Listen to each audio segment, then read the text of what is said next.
So hello everybody. This is the I like that tree. Is it right for me? We're going to get into it.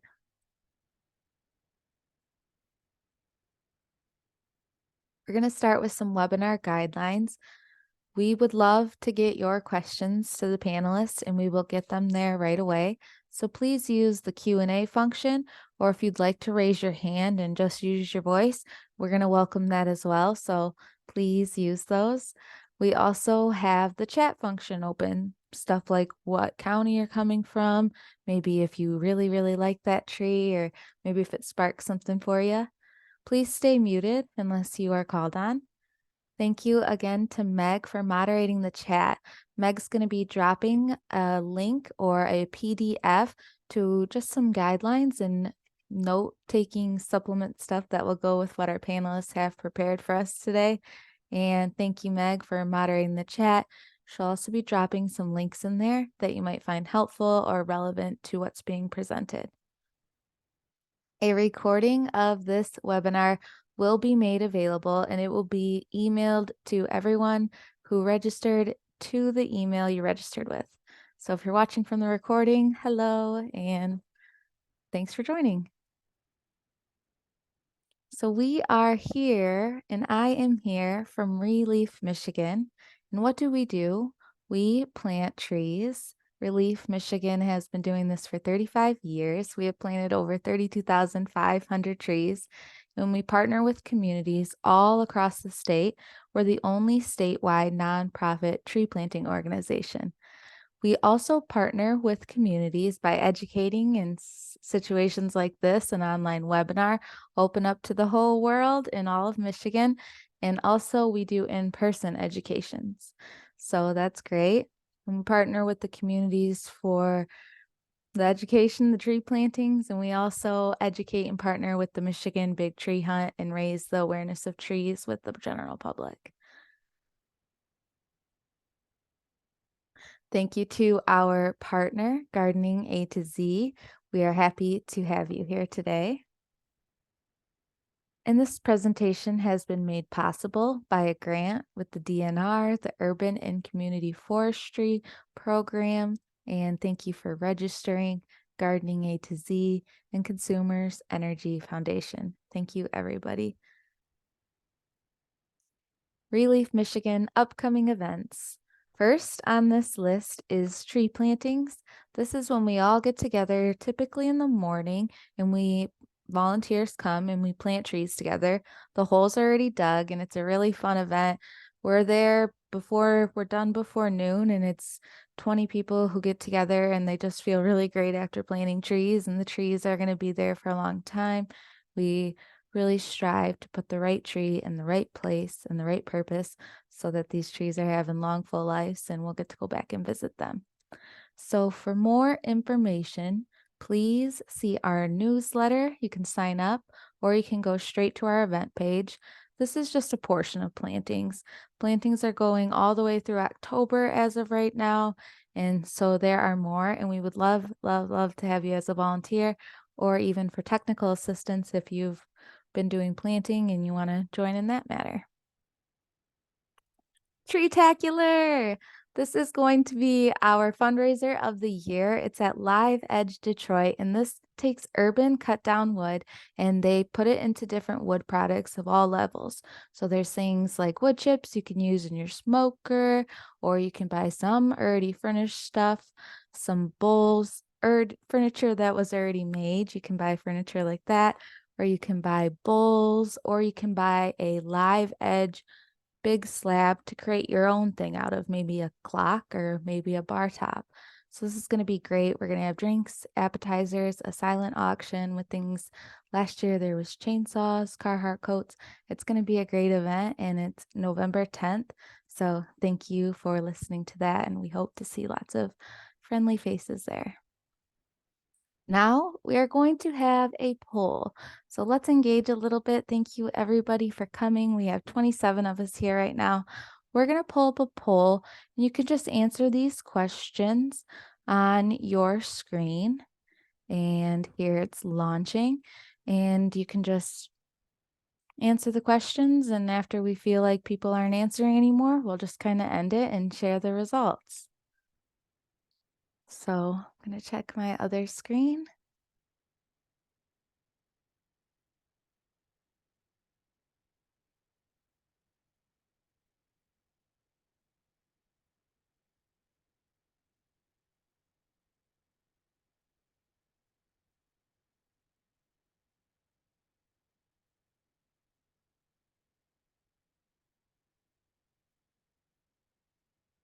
So we still have some answers coming in. Thank you to those who have participated in the poll. So just really give us an idea of who we're here, and our speakers are awesome. So they're going to take this information right now, live. They're going to make sure that whoever they're talking to, whoever we have here today, definitely going to get something that's right where you need it. Still got answers coming in. Thank you for the participation and the patience. Still got them coming in. Thank you guys. Poll answers are still coming in. I know there's a few questions on there. Thank you for taking the time to read those. All right, it's starting to sit steady. So let's see here.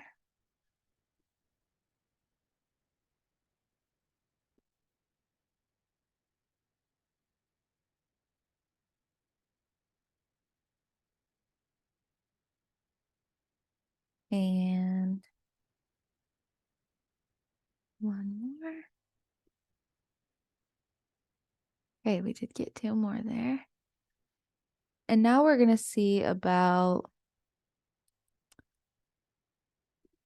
sharing these results right now.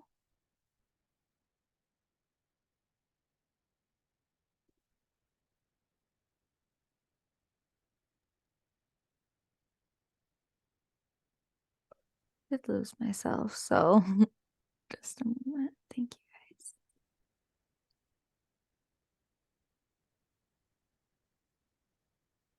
Can you guys see the results there? Yes. Yes, we do. Okay. A lot of tree planters here today. Yeah, but there's about 20% there, just thinking about it. Good. All right. So there's Yeah. the first question. Thank you. All right, let's check out number 2. Okay.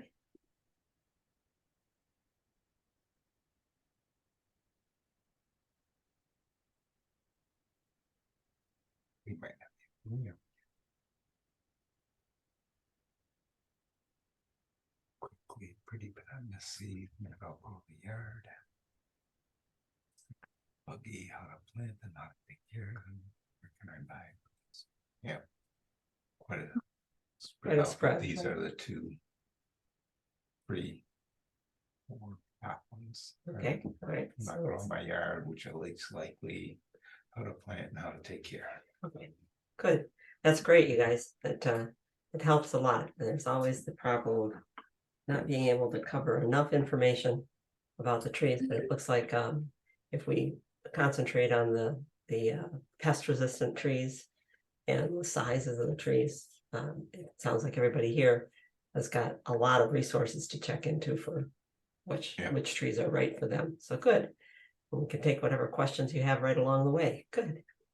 All right. So like we said, we'll have the Q&A and you can raise your hand and we'll keep going into it. I'm going to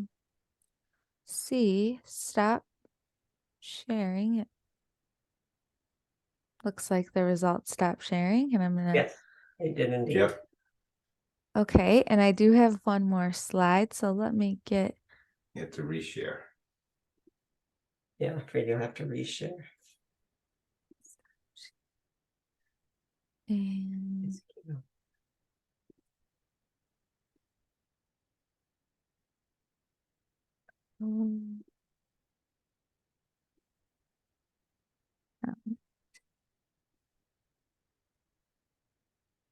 all righty.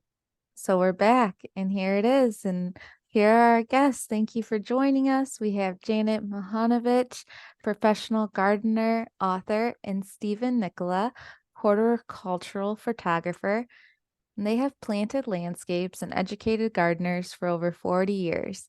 You may have followed Janet in the Detroit News, seen Steven's photos illustrating their books, some of which are Caring for Perennials, Successful Perennial Gardening, and others.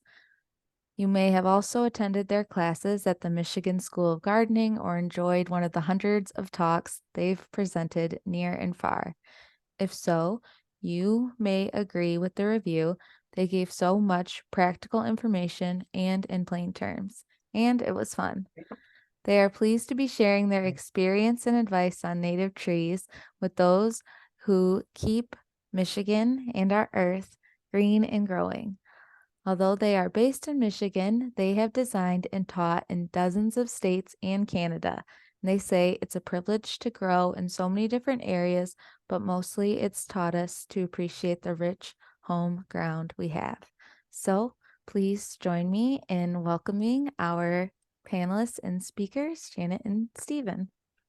Thank you, Thank Lindsay. you. Thank you very much. Thank you. Yes, thanks, guys. And Glad to stop be sharing. here.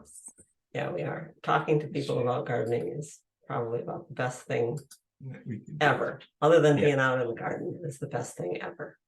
There you go, Stephen. Yeah. You can have a clicker. I will try. Yeah, and we hope so. We don't have to tell you who we are because Lindsay did a good job of it. That's Steve being dirty. He's a great dirty person. I have lost control of the clicker. Oh, my fault. There we go. And yes, we've been writing for a long time, and that's why, since we have been writing for a long time, it's why we started the website gardeningaz.org, so that we could have a place to put what we've written already and go on doing new things. We have an incredible number of files on different things that can happen in gardens that wouldn't have been in our purview, except that we've been virtually, what do you call that? Vicariously in hundreds of other gardens. Yeah. You know, we've been in several many. under on our own as Oops, went too far. as gardeners, as professional gardeners, but also in yours. So we welcome your questions anytime today that you've got a question. Oh. Go ahead and let us know. I hear a dog has a question. Make that .org instead of .com, please. Oh, we've been switching over after a hack problem that we had. Oh So, no. Okay, I'll do that right now. so there in the chat there is a link for you to be able to download this 4-page note-taking guide, which will save you from having to write down plant names if you didn't want to do that, and has the rest of the things that we're going to be talking about on it summarized. We'll tell you as we go along where we are. We're starting out with the most important thing first. We need to put the right plant in the right place, and to do that, you do need some good resources. In the fall, it indicates that a lot of people are checking online sources and got more books, as well as friends and botanical gardens. But we have several to show you here. To just, if you haven't seen them before, the Manual of Woody Landscape Plants by Michael Durr is our go-to book. Steve's holding it over here on the side. He's got it in case we need it. We have, I think, 4 different copies as it keeps being updated. We get another one. And so do garden centers have this book. Yeah. If you go to a garden center and you ask them, because you're thinking about a tree, and all of course that you're looking at the garden center is a little tag that's being displayed near the plant that says what it's going to do, and you want to hear a little bit more about it, like what problems it has or how big it could get, then ask, may I use your Durr? You don't even have to remember the name of the book. Just say, may I use your Durr? Steve has an answer here for us. Yeah, and if they don't have it, I wouldn't shop there. If they don't have it, or they say they don't know what you're talking about, then it isn't one of the best nurseries that you're going to see, because those that know have a Durr. And for instance, for this particular plant that's up on the screen here, which is the American hop hornbeam, or ironwood, we call it. If I look in the section that says culture, it's going to tell me it's cool, moist, well-drained, slightly acid soil is best for this plant. But it's often found in the wild, growing in rather dry, gravelly, or rocky soil. So go figure there. Let's be honest, we don't know. You don't know if plenty have killed it. Right. And in the case of this author, Michael Durr, he has a phenomenal ability to remember things that he's seen, and he's spent a lifetime. Let's see, he's probably got to be doing this 60 years now. Yep. Pretty close, if not entirely. He's been all over the world looking at plants and looking at how they perform in the landscape, how big they get, who likes them, who doesn't like them, Yeah. and he remembers it and writes it down for us. So, And he admits his mistakes. right. Yes, edition 5 might have something in it that says, well, I used to like this plant, and now we've seen anyway. Yeah, it's kind of just to let you know. Some other places that you might look is the Lady Bird Johnson Wildflower Center. If I go to wildflower.org and click on plants, there are several selections you can take off of the homepage. Click on plants. It's going to take me to a page that looks like this, where I can put in the, Ooh. oh, sorry, Stephen, that was me.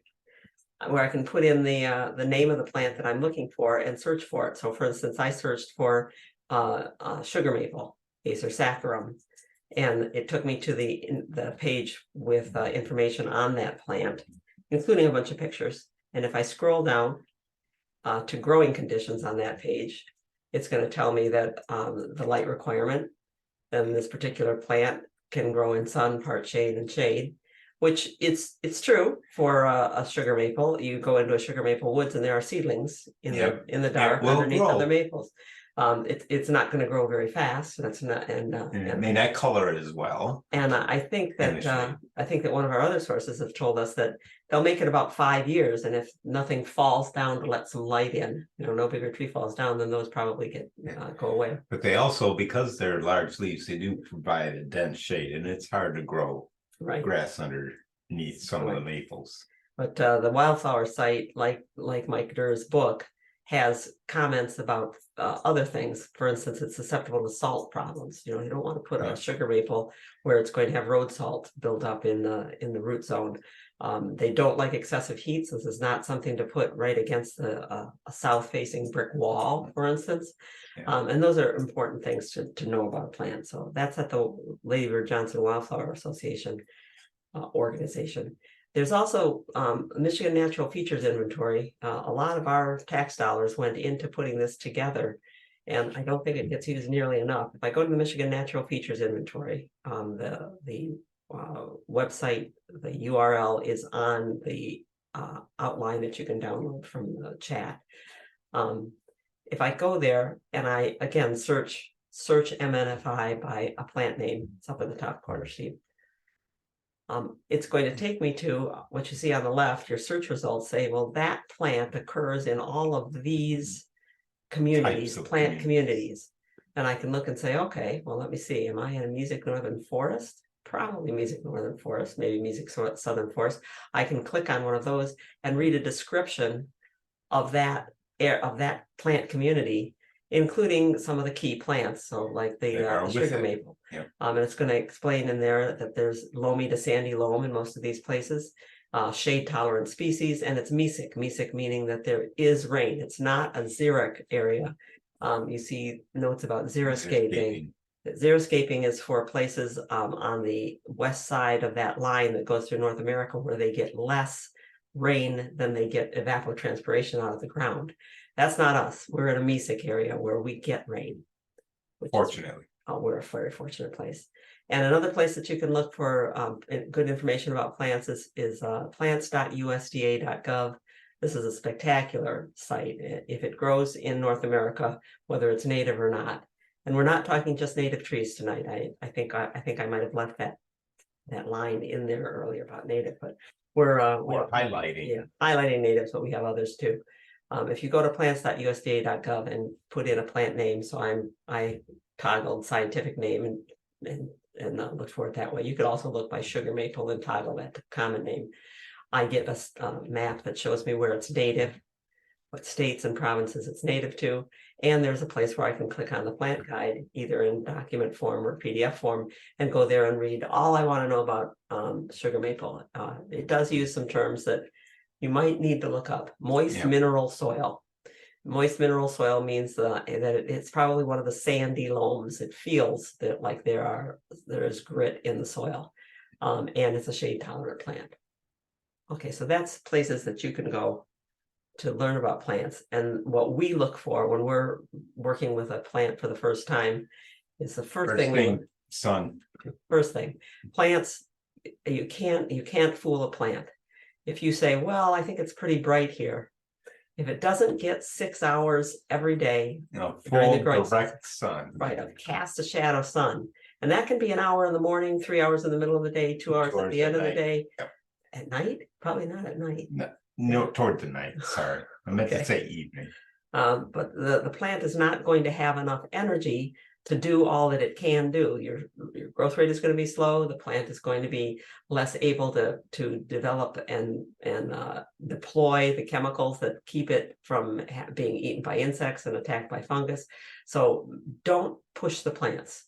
If it says part sun, 4 hours a day. It still needs 4 hours. If it says sun, it needs 6 hours a day. And minimum. Yeah. So cottonwoods, which have a bad name, and that's really terrible. In our neighborhood, for instance, people keep cutting down cottonwoods, not understanding that this is a tree that belongs in the sun. It's never going to end up in the shade. They really don't seed themselves around very much in the shade. They seed themselves on open, moist flats, like the edge of the lake. And if you're near a lake, they suck up so much water. They stabilize banks like nobody's business by pulling the extra water up. Yeah. But and I love to listen to a cottonwood. When the wind goes through the leaves, you can hear it for a block away. You can hear the rustling of those leaves. At any rate, cottonwoods you can't fool. They belong in the sun. That's where they're going to be. Whereas a witch hazel, pretty as it might be, and you might look at it in the fall and go, "Oh, I want to have a witch hazel." If you don't have a sheltered place that's only got 4 hours of sun a day, and is not in the middle of the heat at the hottest part of the day, say 3 to 4 o'clock, it will suffer. It'll suffer, and you won't see this beautiful fall color or the lots of flower buds. You won't see the growth. Look at all the flower buds on there. You won't see the growth. It will grow, but it won't thrive. Right. But if you put something where it belongs, especially in terms of light, this is our native smoke bush. It's the American smoke bush, just populating the edge of the road, not too far from here, because that's a perfect place. Nobody waters. It's sandy, loose soil. The plants are very happy there. They do everything. They are being all they can be in a place where they've got the right. If you look at a plant like this, is a hawthorn. This is a Douglas's hawthorn, and it's planted in where it's got sun on the side that you're looking, but it's shaded on its backside. And if you look, you'll see that the branches are actually turned around. They come out, growing out to the front, and are thin at the back, and there's less bloom at the back. That's the way. If you want to take a half-sided tree, okay, then put it in the wrong light, and it'll probably do just that for you. Or they'll stretch up like a red maple growing in the shade. Keep growing up. Just keep growing up. You can say, "Hi there, tree," way up to the top. And maybe that's good. Maybe that's what you want in your yard. Well, we've watched these red maples over the years. Well, sugar and red both. Yeah, sugar and red both in there. We've watched them lose ground to locusts that moved in, which were better in the full sun and the pollution from the cars going by. So you want to put them in the right place, and that means accepting the soil preference. The tree, most tree species have a tendency to prefer a soil that is more sandy or more clay. They almost all want a well-drained soil. Yeah, that's as you look through books and references, you'll see well-drained. Well-drained. It gets to well-drained. We don't even write out the whole word most of the time when Steve and I are researching something. We just write down MWD, moist, well-drained.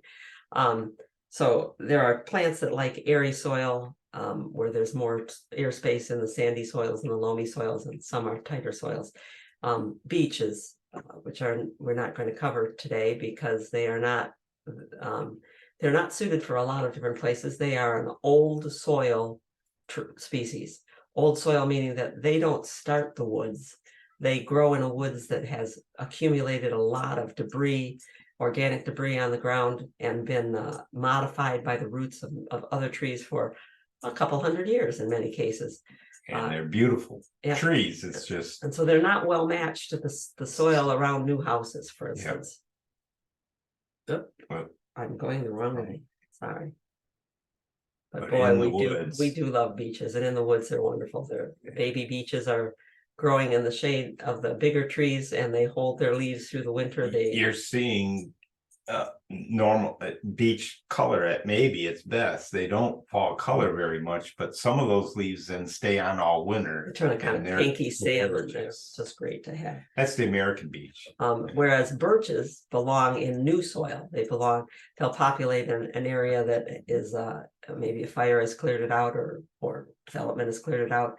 The saying is, or the wisdom is, that if you buy property in the Upper Peninsula or the northern part of Michigan that's got a lot of native white birches on it, paper birches on it, and you're 20 years to retirement, that by the time you retire, those birches may not be there anymore. They may be the secondary trees with other things started because they've started a woods and other things move in afterwards, but they're great pioneer plants. Yeah. And third thing when you're picking, this is also critical, is check what the drainage is. Check where the water goes once it goes into your soil. not the top 2 or 3 inches. You've got to know 18 inches down how how that water is draining out of there. Right. And so there's a description on our note-taking guide for how to do a drainage test, and it is important to know not just what happens on the surface, but what's going to happen to the roots in that zone where most of them are growing. Without roots, the plant doesn't grow. Yeah.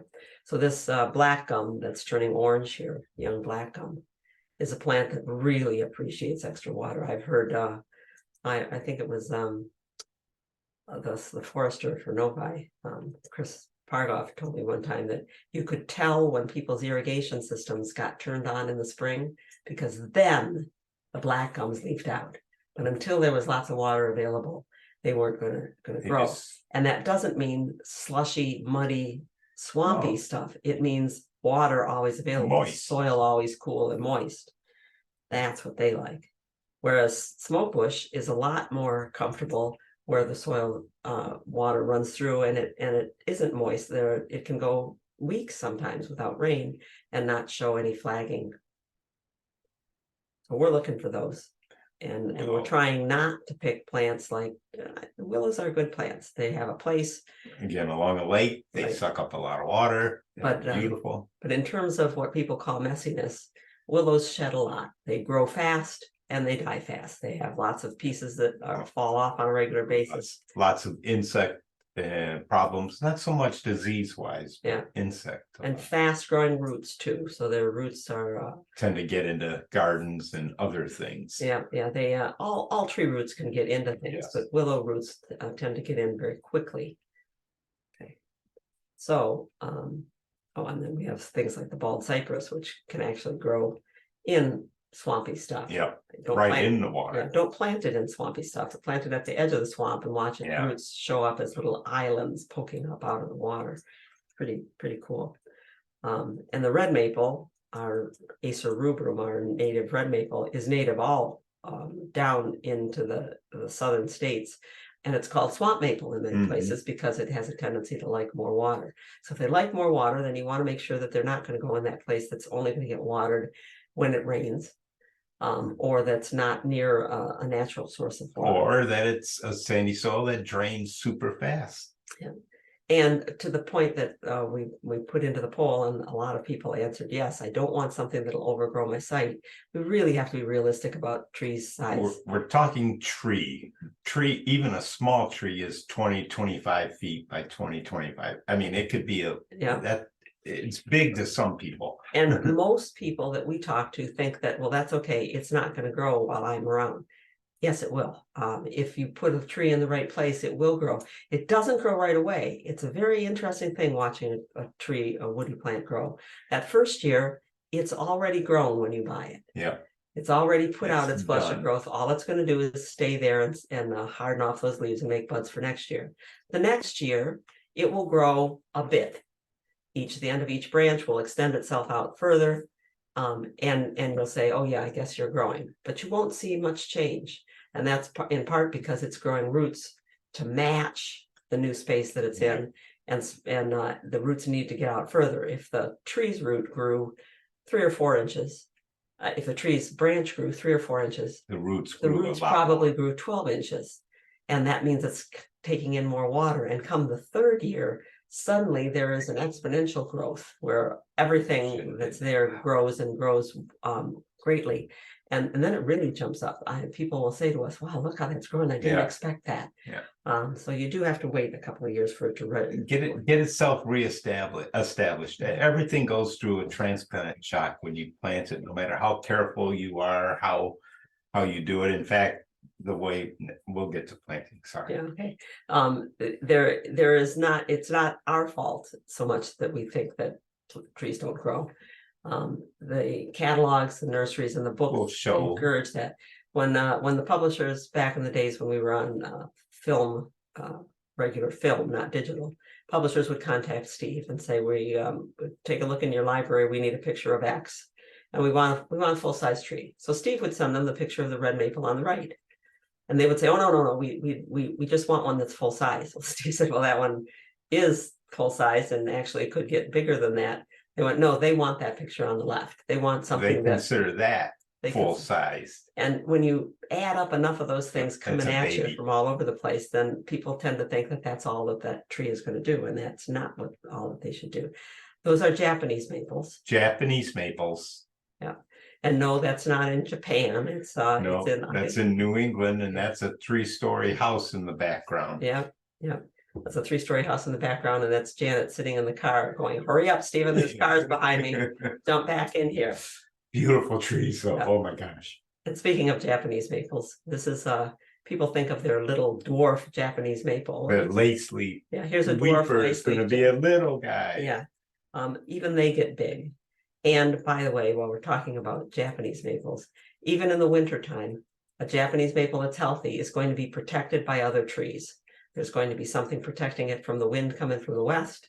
There are going to be some branches overhanging on top. They're very much an understory. They're an understory plant. They belong in part shade. And whether they're in leaf or whether they're in leafless in the wintertime, they're susceptible to bark damage and death if they're out in the open.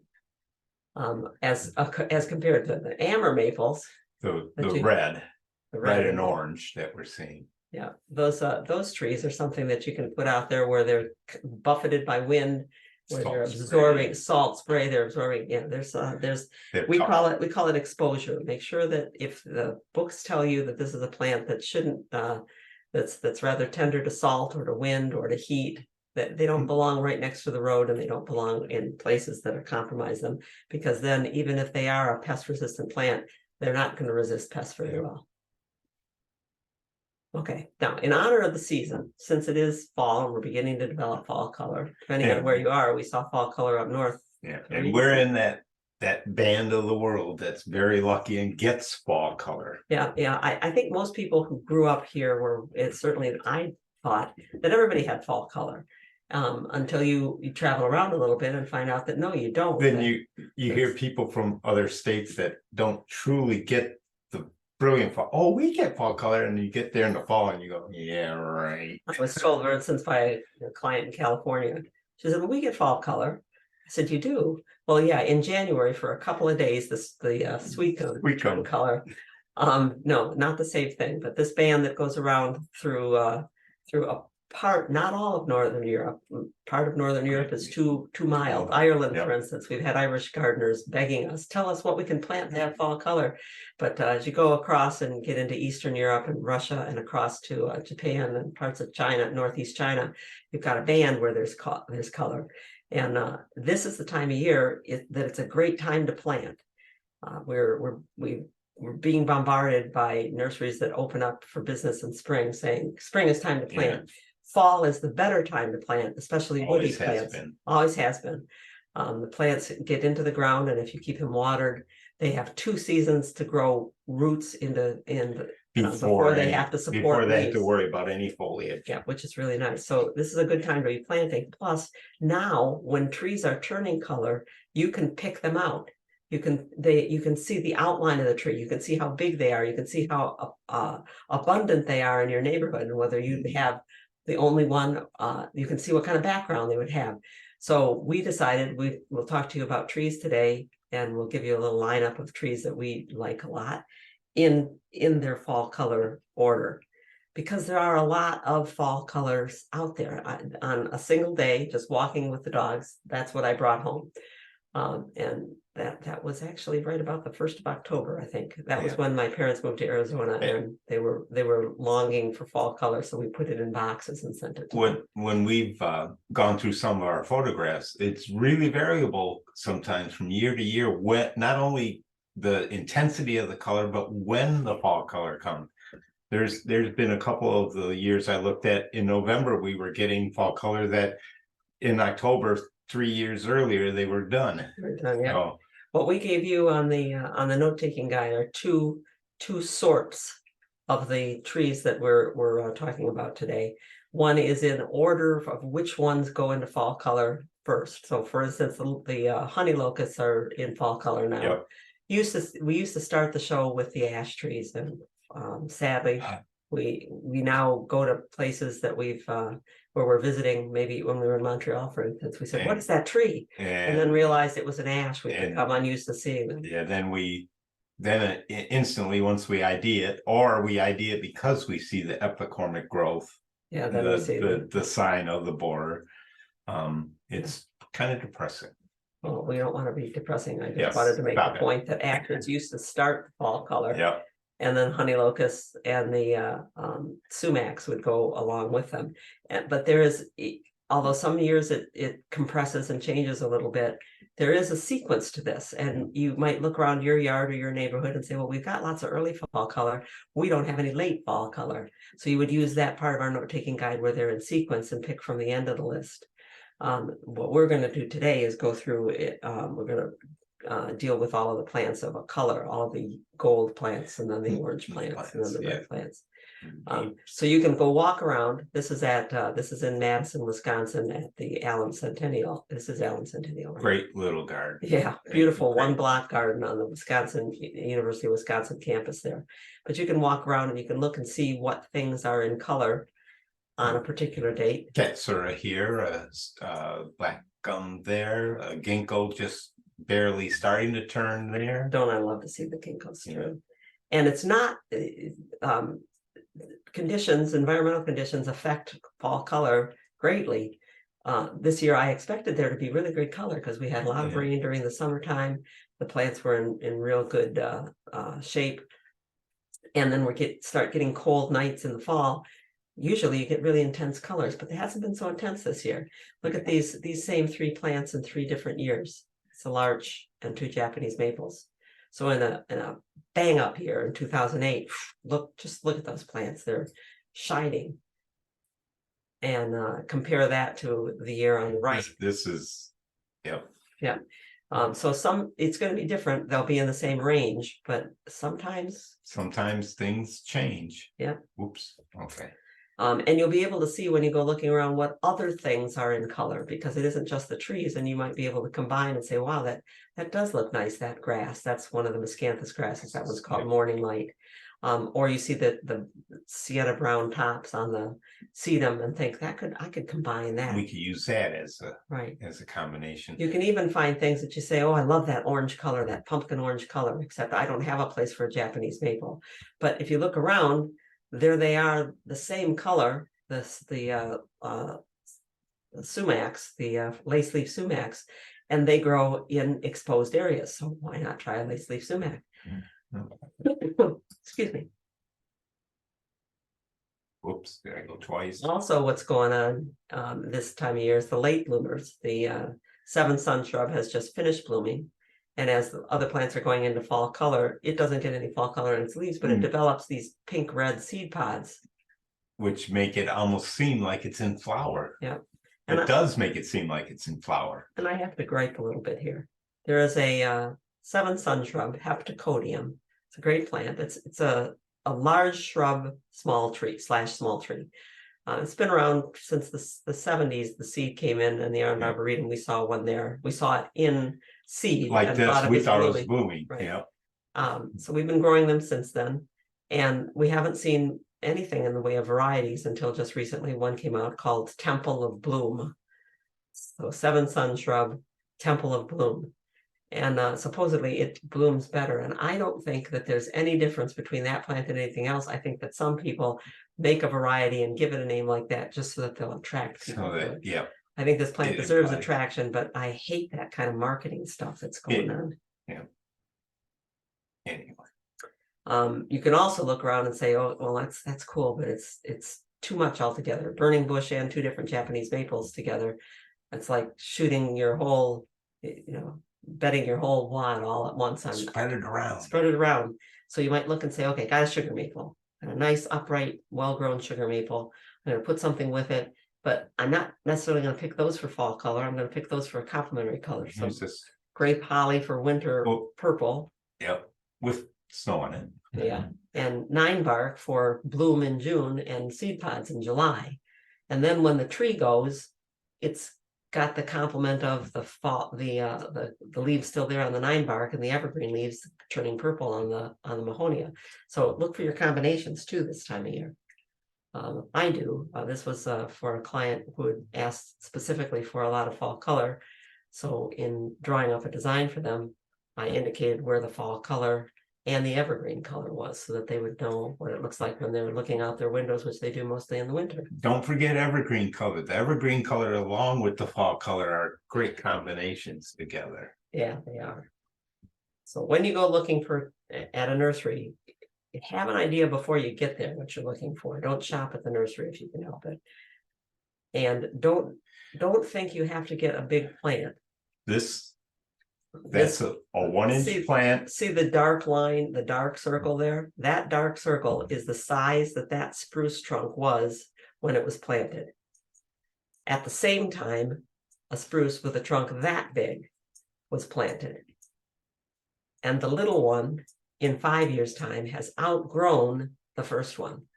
And that's The first one is just now getting to the growth rate that this one had in year 3. And that's common, that's standard. The larger the tree is, the more root it's probably lost in the transplant process, and the more root that it has to make up before it can resume its normal growth. So start little. Some of the trees that we'll tell you about are not easy to find. You might have to order them by mail. Don't worry that you're planting a little stick. They grow. They will grow. And the chance to plant it properly when it's young too. Yeah. We've written about this when we were writing in Michigan Gardener. We wrote about the growth rate and how it could happen that a tree that you plant that's 7 feet tall, but only 1 inch, could be as big and getting bigger than the other, and is going to keep getting bigger. And so we were really glad to see that was happening in Gary Watson's bulletin that we just showed you, the interior in his book. Yeah, Showed you the cross section of the trunk. And we won't beat this up. I see a lot of names that we know. So you've probably heard us talking about planting properly and finding the flare. If you haven't heard us talk about that, you can go to our website, and we've got a free webinar on planting properly. Yep. Enough said right now. Find the flare, take the extra soil off. It's killing the trees, it's stunting the trees, to leave that extra soil on. it's not killing the trees right away, it's killing them slowly over time. Yeah. Just when you think it's going to be beautiful, bam, that's when you. In Gary Watson's bulletin here, he's demonstrating using a probe to push down into the soil and find out where is the flare, where does it get wide. There's the flare. It's at least 4 inches deep. All that extra soil needs to be taken off. And if it wasn't taken off, this root right here that's going right across the trunk would grow enough to girdle it. Kill the tree. The trunk would grow and do it. Okay. And then before we get into the fall color trees, there is that whole point about evergreens. Evergreens provide such a cool background. Steve would know this because I've yelled at him sometimes about stopping to take a picture of something, and when we stop, the background is gone. Yep. Evergreens provide that. Evergreens give you that dark background so you can see the moosewood. Often a different texture too that plants it. And we think way too many blue spruces planted. Colorado blue spruce, which is native actually to only a tiny part of Colorado and a tiny part of Utah, and I think the corner of Montana.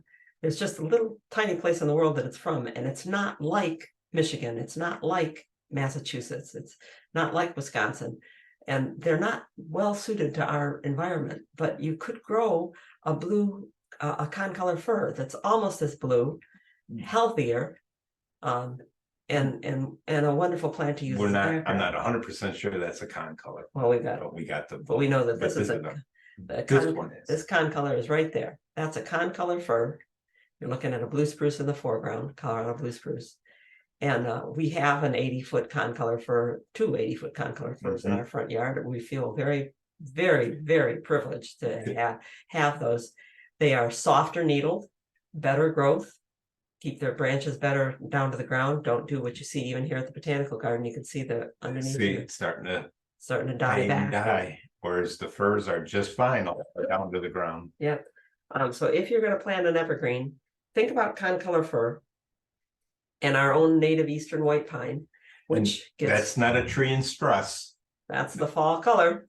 If it was stress, it'd be the new growth, and if the new growth is brown, then you've got an issue. Yeah, so you look and you'll see that what's falling are the needles that grew last year and the year before. In some trees, it's 2 years, some it's 3, some, depending on the conditions, Right. can be just 1. The eastern white pine loses 1 year's worth of needles every fall, and it generally loses the needles that are 2 years old. Yep. And And it could be a ton of them. Yeah, they make great mulch. They make wonderful mulch. That's our tree that we're showing here, and I think I got 3 wheelbarrows full of pine needles from it last year that make a very nice mulch. My neighbor was jealous because she liked the color. Where did you get that mulch? So from the tree. Plus the pines, they are native, and they can become such characters as they get older and Yeah. And then there's a white spruce, so not the Colorado blue spruce, but Which the is white what spruce. What we think this one is. This one is. We've forgotten. It's been a while since we've taken. Some of these pictures are quite a while ago. But you probably are not going to be able to tell the difference between a white spruce and your standard blue spruce. A lot of the varieties of Colorado blue spruce are Definitely more different. blue. Yes. But the white spruce is a great plant.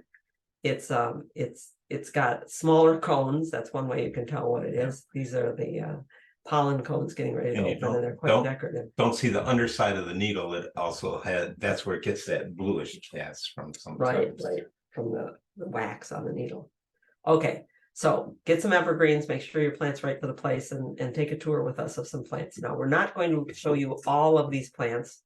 Steve and I went back and forth. What are we going to show?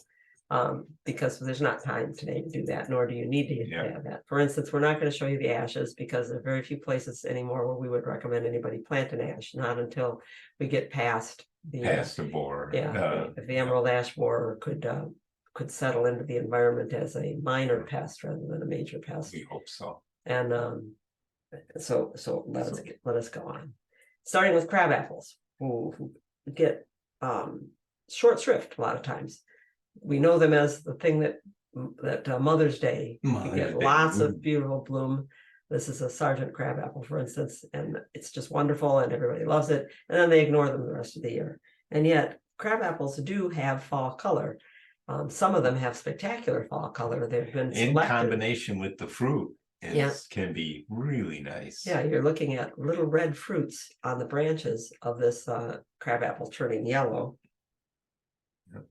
And look at the orange color of those crab apples. And this is something that you can now our book, the Durr book that we told you about, has at least 20 pages of listings of varieties of crab apple with 10 types of crab apple or more on each page. There are so many crab apples, and they've been selected by people who appreciate all of the seasons that the plant can give them.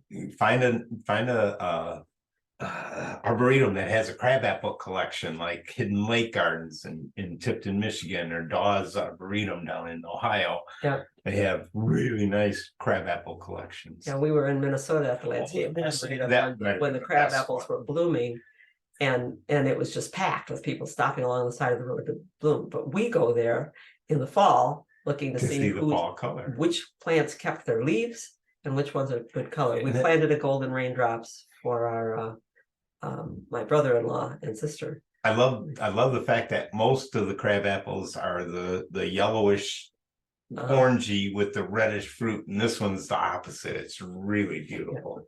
A lot of the crab apples with purple leaves. They call them purple leaves. I call it more of a maroon or even red.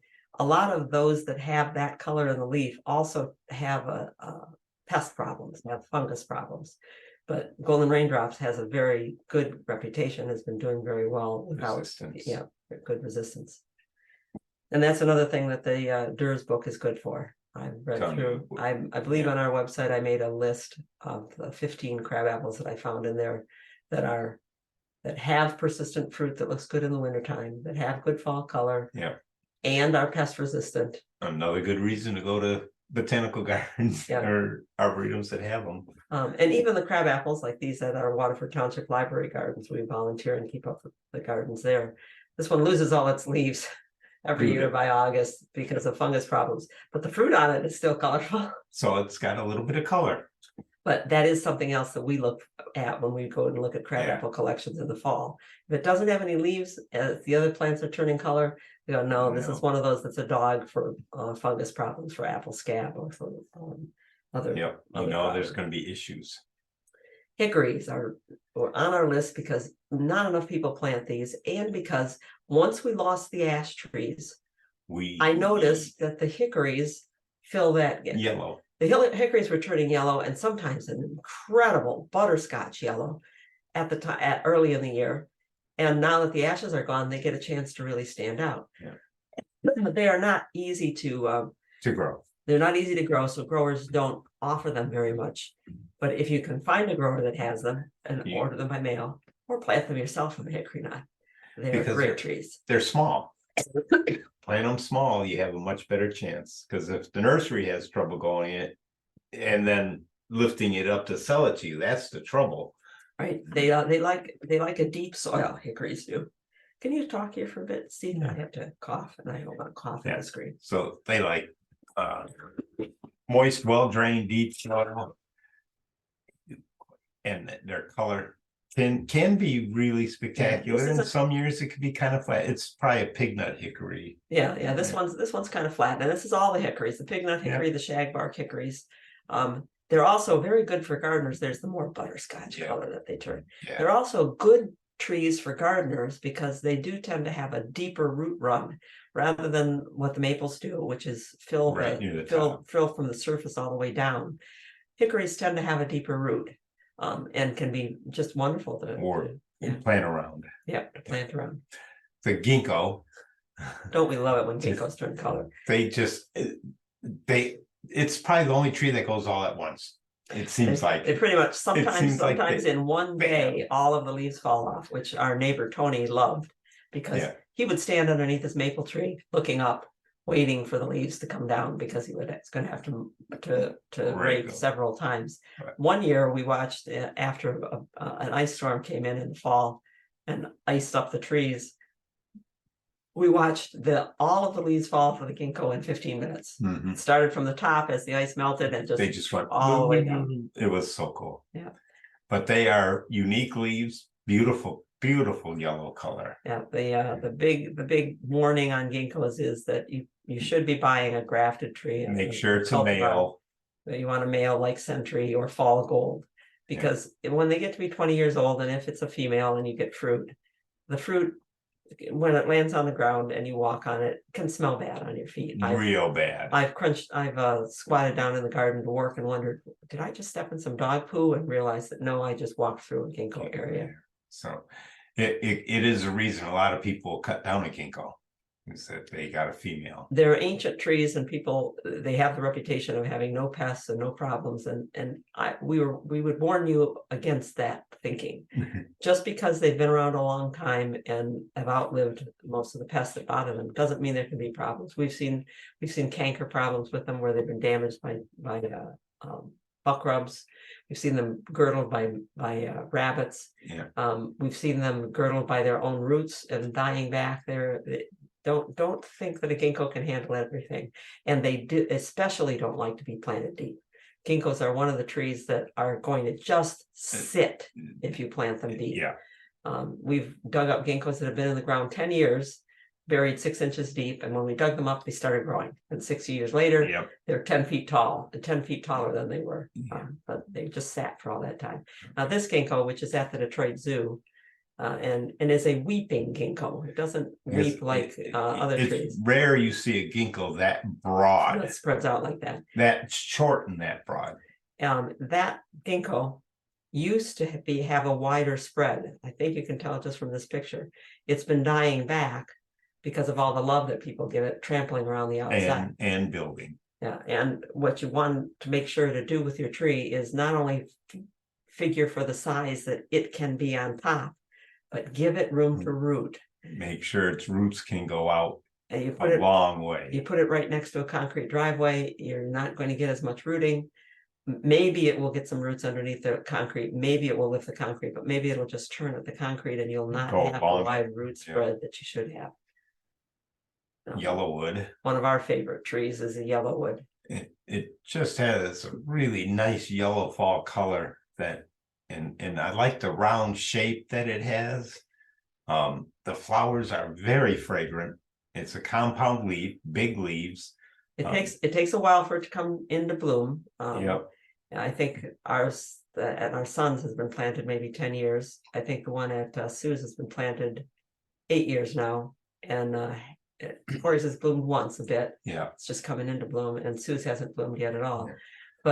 But they are fast growing. So they have some wheat. Watch for wheat crotches on the plant. You want to. It's one that you got to keep an eye on. Start with a little tree and make sure that you prune it so that it's just the strong crotches, because they can drop half of their canopy when the wind, ice. Yeah. This is at, is that at Mathi? Mathi. Mathi Botanical Gardens. It's not there anymore. Yeah, but they're beautiful. They're beautiful gold in the fall. Yeah. And our We have a question. Yes. Maybe it was that tree right before. Can you repeat the name of that tree? It was the one after the ginkgo. Yellowwood. Yellowwood. Yellowwood. It's the yellowwood. Cladrastis kentuckya. It's native to about the Michigan southern border. There's a few across the border, so we're pushing it a little bit, bringing it up here. Well, we saw that. Yeah. We've seen them. There's one at Hidden Lake that was really twice the size of this one. Yeah. Right. And then birches, our native white birch, the paper birch. You put it into any well-drained soil in the sun, and a birch will grow and grow quickly. A lot of these trees, the yellowwood, how much did it grow that one year? 4 feet? Yellowwood has a fast growth rate. Yeah. Ginkgos are usually going to grow about 18 inches a year when they're young. As they get older and start producing fruit and flowers, the females and the males, they slow down in growth, but early on they grow quickly, and white birches are very fast to grow.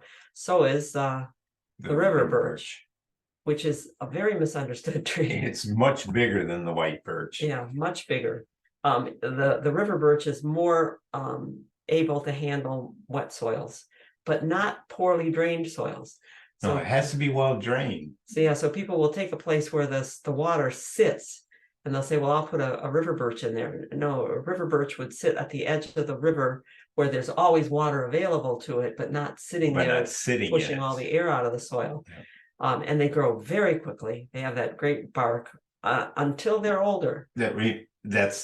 Some people expect it to keep that bark all the way down to the root flares, and it will for 20-25 years, and then it starts to turn into rather normal bark with a little bit of cinnamon in it. Just corky gray bark.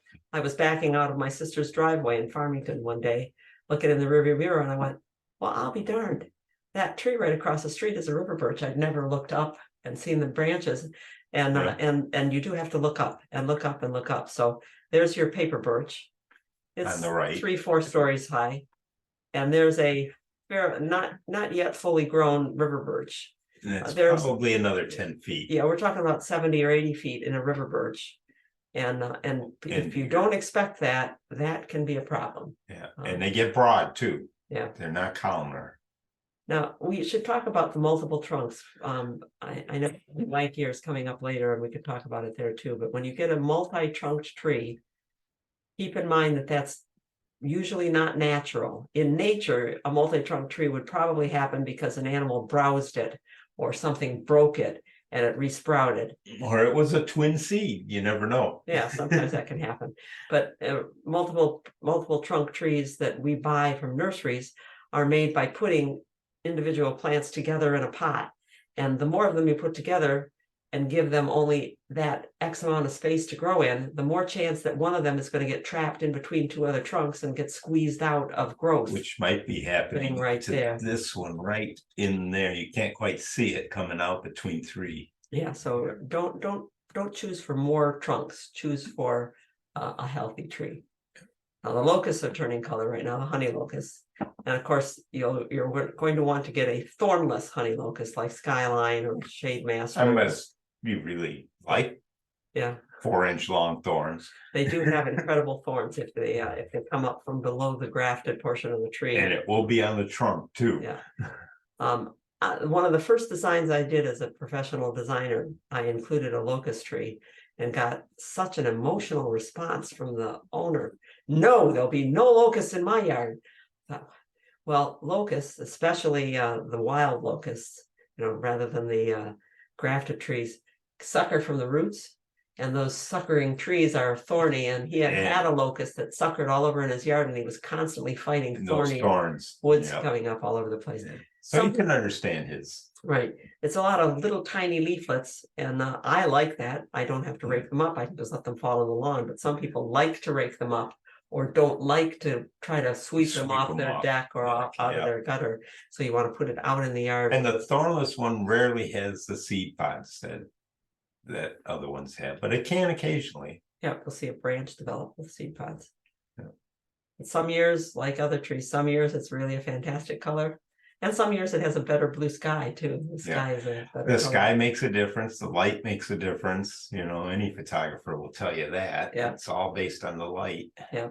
But the outer leaves fall first, and you can see that this locust has been losing leaves successively for a week or 2 weeks as the sugar maples beyond it are just beginning to come into color. So there they are. They're good trees for a lot of different situations. They'll put up with a We'll lot. probably handle this situation better than most. Yeah, we chose honey locusts for our library parking lot project because you got to be real. There's going to be salt. There's going to be times when it doesn't get watered well. There's going to be foot traffic. Yeah, foot traffic. Yep. Whoops, sorry. Okay, and then silver maple is our next gold plant. Silver maples are another tree that gets a bad rap. Here's a fast-growing native tree, big tree, nice fall color. Some years it's more washed out gold, and sometimes it's a better gold. And it's later than of the other maples usually. Yeah, but it's gotten a reputation as being a junk tree. Well, so the growers have bred it. Pardon, we have another question. What are those trees? Maybe the slide before on the side of the building. I think we're looking at a what do they call it? Fastigiate beech, fastigiate hornbeam. Hornbeam, yeah. With the gray bark, it looks like it's the hornbeam, as narrow as it is. Well, and the fact that its leaves are still so green this time of year. Hornbeam is a beech relative. It's used a lot as hedges in Europe, and this particular type, all of the branches grow narrow along the trunk. So the other possible thing it could be would be a narrow calorie pear. Yeah, I don't think so though. But you're right, it could be. Yeah. Yeah. Thank you. You're welcome. So anyway, silver maples are finding. One of my favorite maples is the silver maple called Silver Queen, where the leaves are very finely dissected, and they fall crunched up. They fall already ready to be mulched, which is really nice. Their leaves mulch easier. The thing is it's fast growing. Fast growing generally equals weak wood. Again, planting young, keeping it pruned, you could have a very healthy silver maple. Silver maples tend to spread themselves out. One of the ways you can tell a silver maple from a red maple is by the way the ends of the branches tip down and spread out to the sides. But it's a native tree that belongs here, and we should be doing more with it. About 125 years old. How did you know that one? I talked to the owner way back when. Okay. That one was in our neighborhood. Yeah. Old one. Yep. Okay, so silver maples are one of your choices, and they're later to go into color than some of the other maples are. Redbud, known for all those. It always looks like somebody just sprayed pink styrofoam all over it in the springtime. You do wonder. Yeah, all those little tiny flowers right on the branches themselves. And it's another native tree that is one that will grow in the shade. Now, in the shade, it's not going to get as intense a fall color, or as many flowers, not going to bloom as well. Which may be a good point, because sometimes on a redbud, the seeds pods are pretty long lasting. And they can look very shaggy. They're shaggy. They can look very shaggy in the wintertime with a lot of seed pods hanging. Still love the tree, but yeah, this species caused one of Steve's and my long-standing arguments about getting a picture of it. Where it likes to grow, where redbuds like to grow, is at the edge of the woods, leaning out into the sun. So they're built as shade plants, but they like to use the cool forest shaded soil for their roots. Meanwhile, they want their tops out in the sun. So yes, you can grow them in the shade, but except some differences. Yeah, we were driving along I-75 South, and there was a black sky, that black sky, and the sun was hitting it. And in front of the black sky were these redbuds. And she wanted me to stop instantly on I-75 South. That's my side of the story. Okay. At any rate, there can be significant fall color, and some of the redbuds this year have looked very good like this. Yeah. They haven't taken good pictures because we've had gray skies to go behind the yellow, but the human eye can pick that out very well. Very fast to grow. Redbuds have a reputation and are sometimes called dead buds by people in the nursery because they can die back. They do have their issues. And right, and when they do die back, they sometimes grow 6 feet back. Come back the next year. Yep. Yeah. Then there are the basswoods. The basswood are Native American basswood. Look at that leaf. You think a sycamore leaf is big. Yeah. And that's the juvenile leaf on that basswood. Yeah, They'll get smaller as they start getting into flowering age. But there's also the little leaf linden, the European linden tree. And we use that a lot. Yeah, the linden needs to be the European tree really needs to be in the sun, whereas our native basswood can take some shade. Yep. And they both like moist, well-drained soil. Oh, most well-drained. Yeah, it's supposed to say moist. They're not the fastest growing trees, No. But until they're quite old, the lindens and the basswoods have a rigid, distinct pyramidal shape. As they get a lot older, they'll round out. Yep. That one we saw at Monticello was so old. Jefferson had planted it. It was a round tree. I didn't guess it was linden until we got right up to it. Yeah.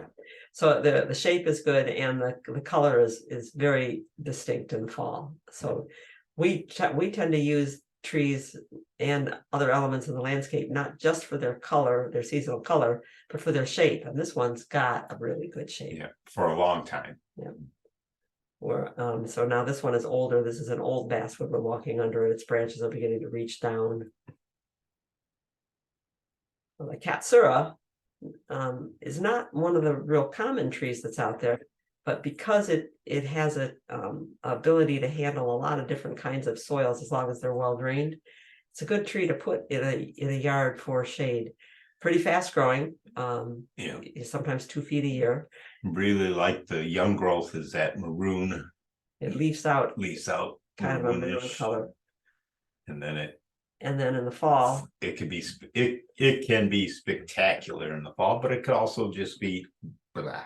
The coolest thing about the Katsura, I think, is that in the fall, when the leaves are turning color, the whole yard smells like cinnamon. Mm. Some people say it smells like cloves, but you walk around going, what is that smell? It's the leaves themselves off-gassing a particular compound that smells like cinnamon. And it's for the first time that we really were aware of it and walked around a lot looking is in Scotland, in that one botanical garden. But that's Katsura, and they are another one of the trees that is often sold as a multi-trunk tree. And we warn people, just watch out. It should be single. 3 trunks should be as many as you put together. More than 3, somebody's going to get stuck in the middle. Yep. And there's a weeping form that could be, everyone is a little bit different. Yeah. The weeping katsura is sometimes people get the idea that because it's weeping, it's small. This is a 50-60 foot tree too. A friend of ours tried to keep it small, and I would climb up into the tree and help him cut things out. And How long? 5 years? yeah, And then it's said, too much work to keep it small. because it was that geometric progression. The bigger it gets, the more it grows. Knowing how big it gets, a client had one on his penthouse garden in New York City, and I looked at this plant and said, it's going to get really big. Is it? He said. I said, yeah. You might not want to keep this one. You could do better with something else. He said, okay, take it out. Well, I took it out, and then you try to get rid of a tree off of a 22nd story building. Not easy. You have to bribe the elevator operator to let you put it in the elevator. And somebody took it home. Guarantee you cleaned it up too. Then there is the tulip tree, which is not a magnolia. It's also called tulip poplar, and I hate to call it that because then people think, oh, it's a poplar. We don't like poplars. This is tulip tree in the fall. They're late to go gold, and they often go gold with this touch of orange to it. Straight trunked, fast growing. Could get up to 120, 150 feet. You know what I forgot to put in is I forgot to put in a picture of the flower. Oh. This is the yellow that you see here. We're looking across the Smoky Mountains. The yellow you see are tulip poplars following the streams coming down the river, coming down the side of the mountain. Aren't they gorgeous? They are very fast to grow.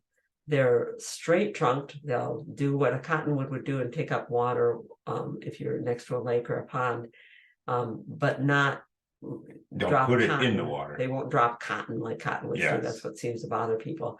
And they do, if you have a situation like this where you can look down or across through a tulip tree, as they get older, they get a flower that looks like a magnolia flower, but it's green and orange and yellow. And it's beautiful, but you don't see it from down below. You'll never be able to stand under. It's rare. A tulip. Yeah, it's rare. We did see one at a client's this year. This year in Sue's. I forgot to put that picture in. My apologies. Then there are lots of maples, tons of maples. There's whole encyclopedias just on all the different maples in the world. This is the striped maple, our native Acer pennsylvanicum. Some people call it moosewood. Moosewood because moose like to eat it. So do deer like to eat it. This particular variety is one called, Stevie, you know, Joe Witt. Joe Witt. There's also one called white tigress, where the stripes on the bark are more pronounced. Yep. But we first met it as I needed a fast growing understory maple. And there it is behind the Japanese maple and behind our deer fence. In front of the deer fence. Was it in front? We closed it? Yes. And I brought home a striped maple.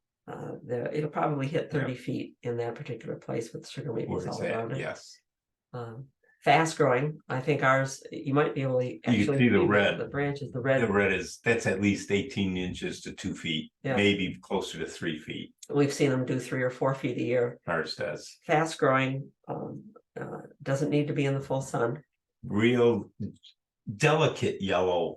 And late. And it's a thin leaf to begin with, so they're almost see-through at certain angles of the sun. It's really beautiful. So especially with the red. In fact, I think in the picture I was going back to the sugar maples. Okay. Those sugar maples behind it are already losing their leaves when we're just developing the color on the moosewood, and now in the background they're gone. The leaves are gone. So it's a very late color, and that late color can be very much appreciated when you get into the beginning of November. Sassafras. Deb Hall, are you here tonight? Because I know you put aside a sassafras seedling for us. Sassafras is one of the stars of any fall theme. Any fall season. It could be deep maroon to bright yellow. And all the oranges and yellows and reds in between. And all on the same tree. And this is the sassafras that the roots can be used to make root beer. Mm-hmm. This is one of our neighbor's trees, and you're looking at a tree that's purple and orange and yellow all together at the same time. Fairly early to turn color, but a wonderful tree. They do not transplant well. So buying them at a nursery, buy them little. Or you find a friend like this friend here who has seedlings coming up in his Yeah. fence row there, and grow those. But you won't be sorry, and you'll also like the smell of the leaves and the twigs because they smell like root beer. It's just an absolutely gorgeous tree, and the leaves are unique. They're shaped like a mitten. Mitten. Getting into the oranges, sugar maple is the star of orange. Orange some years, less orange other years, but a pretty reliable plant. So the silver maple spreads wide. The sugar maple is a more columnar Oval. tree. Yeah, you look at an oval, and this is the time of year when you can see that, and you can see that it's an 80-foot tree. So you should be able to know what's going to grow too big for your yard or not if you look at them full grown like this. Those are sugar maples all over behind that Just client's starting garden. to come into Just starting to color. come into color. And then carrying the color for the whole fall. And again, look how nice it looks with those evergreens. I Yeah. mean, the evergreen, just that it doesn't have to be a big evergreen. It could be just touches of it, but they do add. Yeah. And the sugar maples, like the silver maples, bloom yellowy cyan green in the spring. They're outlining their shape and showing you where they are in the spring too. And you're looking at an 80-foot tree. Yeah. Sometimes the tags that you get or the labels that you get in a nursery will tell you that this tree is going to be 30, 35 or 40 feet. And you want a better idea than that for your legacy. So take a sugar maple, it may be overplanted. If you see a lot of them in your neighborhood already, let the other people have the sugar maples, plant something else for a different color. Yeah, if your neighborhood is already overplanted, please let's diversify more. Yeah, we wouldn't have been hit so hard by the emerald ash borer if we didn't have entire neighborhoods wiped out because they were all ash trees all down the streets. Or the elms. Hawthorns get overlooked. Hawthorns really get overlooked. This is the Washington hawthorn, which is one of the favorites for birds. We like to feed the birds. This is a tree that belongs in a sandy soil in the sun. It's another pioneer tree like the birch. Yeah. Don't shade it with anything else. Let the birds come. You do have to enjoy the shape of the tree, using it as a hedge. They're used a lot as hedges. This is at Mathi Botanical Gardens. There's a hedge of Washington hawthorn. And you can see variety in color, even from the same species. Yeah. They're treated differently. They got different gardens along their feet. But all hawthorns do have thorns. There are a couple of types that are inermous. So Crataegus douglasii, the Douglas hawthorn, does not have a thornless variety. But if it has a thornless variety, the name would be, at the end of the name, it would say inermous. Like on the honey locust. Yeah, and so you might want to watch for that. Or if you're using it as a hedge, those thorns are a nice thing to have because they do discourage deer from coming through. They discourage people from coming through. And some animals. But definitely have to be in the sun and definitely have to be in well-drained soil out in the open. This is one of Steve's favorite maples in the world. Sweet flower. It's trifolium. It's so gorgeous. It's another one that gets a wide range of color, not quite as wide as the sassafras, but it's. This is full size. So this is a small maple, only maybe 35 feet, as opposed to being an 80-foot maple. Yes. And people don't really know about it. There's a lot of small maples. Like three flower maple has a 3-part leaf on it, and it's a beautiful bark. Yeah. I don't think we have a picture of the bark. It's a beautiful color. This is one that you'll probably have to start this one small. You'll have to order it. Or maybe if you shop a lot at your garden center, this is the time of year right now to talk to the garden center nursery manager and say, could you order in some of these for me? Because they are out there, but unless they know that people are going to buy them, they're not going to order in. Yeah. And it's hard sometimes for nursery to order just one, but they might for you. And if you get a couple people that want a special plant, then you could say, look, we've got 5 people. Can you order 5 for us or something? Yeah. So there's that 3-part leaf looking up into the leaves. Very similar to, and those are both the same tree. It shows the variation that it could be in colors. Are these the ones that are at the Morton? Arnold. Oh, the Arnold. Okay. Yeah. Arnold Arboretum. What a place. Now this is not a great picture and it's from a long time ago, but I had to put in that there are so many other maples. This is called the trident maple, Acer virginianum. When our neighbor, we're standing in our yard and looking across into Ann and Fred's yard. When they took a tree down and said, "You suppose we should put a tree back?" I said, "Yeah." I said, "You've got that nice red maple behind. Let's put a smaller trident maple in along with it." So there are lots of maples, and they're all, I think, worth taking a look at. Indeed. Black cherry. Here's our native tree. We have some in our backyard. They're just volunteers. Yep. And they volunteer regularly. They drop seeds and more of them come up. Or birds bring some. And people say, "Oh, what a nuisance." They're not a nuisance. They've got a beautiful dark bark. And the color in the fall. The wood is fantastic. Yeah, they're a great tree. So that's a black cherry, sometimes also called a Michigan cherry. Yeah. This is the one that the bark looks like. People say it looks like alligator. Burnt cornflakes. Burnt cornflakes. They call. Oh, that's right. Not quite alligator. But they are a very nice tree, and I wish more people would be growing them. If you'd like some, I have a couple that I Can keep dig up. Yeah, I keep root pruning them, saying, okay, maybe I can find a place for you somewhere here. Serviceberry. I say it with a lot of love because I just think it was a great 4-season plant. Both of us are truly in love with serviceberries. Janet talked about the multi-stem. This is a really good example of crossing branches and how busy that it's starting to show stress on some of the plants that are already getting squeezed out. Yeah. So the first thing I do with people's amelanchiers when I take over, what I did when we were working in people's gardens, take over their gardening. One of the first things I do is start cutting trunks off amelanchiers. And you're really not going to miss it. But the tree will do better. So great fall color in amelanchiers, serviceberries. There are several different species. There's Amelanchier arborea, canadensis, alnifolia. And then there's one that's a running shrubby. Brilliance. It's a cross. And they're all mixed up. Yeah. You're not. If it says serviceberry, it's a good plant, but they are not sorted out very well at nurseries at all. And they range from orange to red in color. Yeah, but sweet scented flowers early in April, just before the leaves come out. Some of the species have a really cool bronzy color on the leaf as it comes out. Yeah. And in the sun, they're going to bloom really heavily, but they are very good trees in the shade and the part shade. Yeah. And the fruit's marvelous. Right. Bark is very cool. The bark is cool, but look what's happening to those trunks. It's going to crowd out. They're already. As the 2 outer trunks grow, they're just going to squeeze the other one, and it will not be able to grow in a third of the tree. And if you wait too long, it'll be so hard to get that out. Oh man, it's hard to cut those out of there when they're squeezed in like that. Yeah. There's Diana, one of the serviceberries, named serviceberries. It's Diana, and it's down to just 3.5 trunks. We're talking down its out of one of those trunks.